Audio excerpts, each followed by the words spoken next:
Autoline Daily is brought to you by Bridgestone, passion for excellence. Bombshell City, the CEO of General Motors is forced to resign by the President of the United States. Peugeot fires its chairman, and Chrysler could be on the verge of closing its operations in Canada. Up next, we'll be back with the news behind the headlines.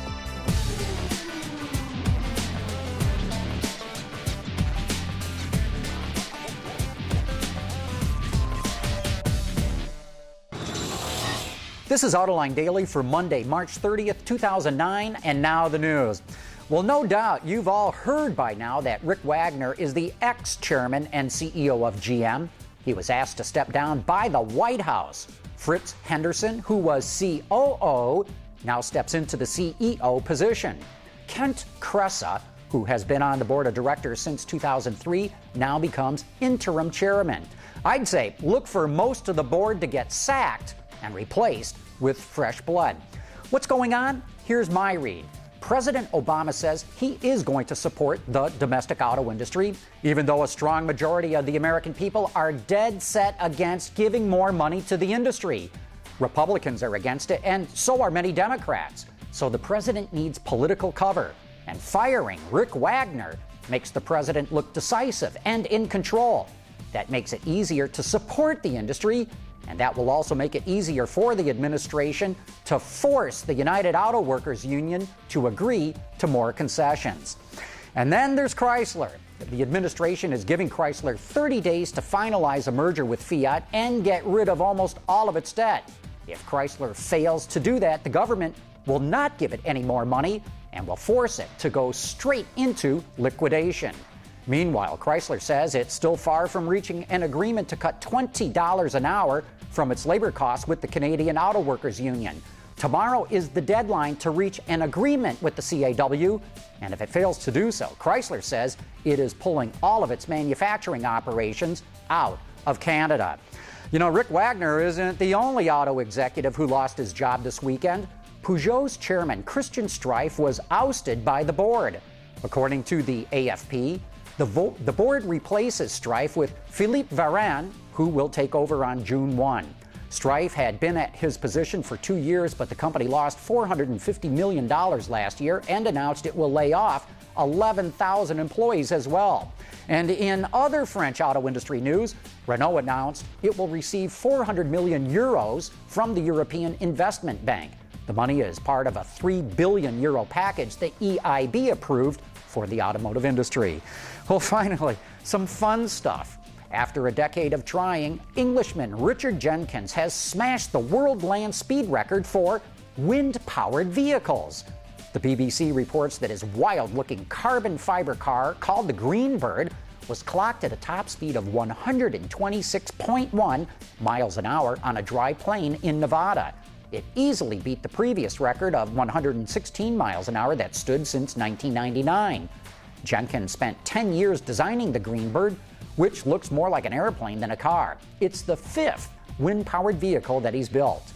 Coming up next, a look at the redesigned 2010 Lexus RX crossover. We'll be back right after this.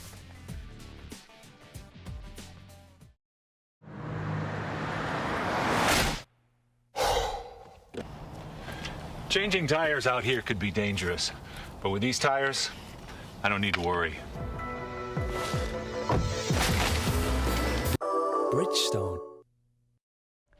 It's hard to believe that it's been almost 12 years since Lexus introduced its first generation RX crossover.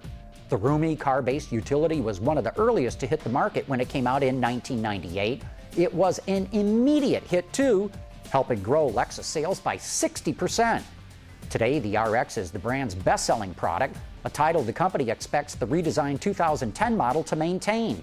Not one to mess with success, Lexus took a somewhat cautious approach with its latest update. One of the first things you'll notice about the new RX is that the styling is very similar to today's model. That's because the company wanted it to look very familiar to its very loyal customers. It's also roughly the same size, but Lexus made it a tiny bit bigger in all the major dimensions. Inside, it's a different story. The Lexus L Finesse design language is pronounced. The dashboard has wild swoops and contours. It's very different looking compared to its predecessor. Along with the redesigned interior, there's a brand new user interface. The navigation system and other features are accessed through a console-mounted control knob, but don't think it's anything like BMW's iDrive. Lexus didn't make that mistake. The remote touch interface on the vehicle now is very comfortable for anybody that's had their hand on a mouse with a computer. We wanted it that way so it's very comfortable to put your hand on it as you sit in the vehicle. You don't have to move or reach to touch the screen anymore.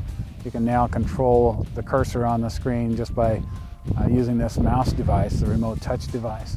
Allows you to control the navigation system, the HVAC system, the audio system. All the key systems on the vehicle can be controlled now just using that input device.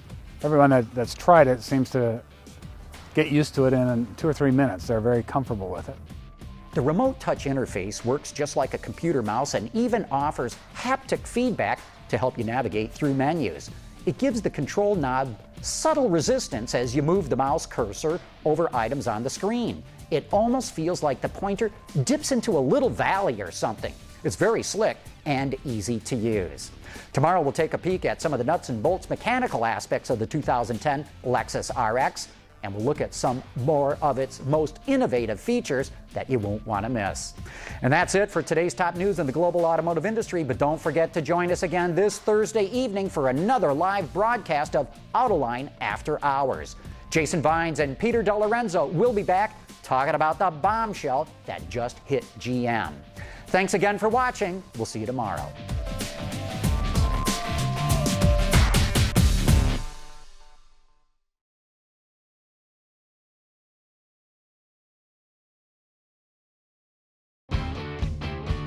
Visit our website for even more great content all week long. Autoline Extra, Dawn's Journal, podcasts, and even more. So click over and get the inside view at AutolineDetroit.tv.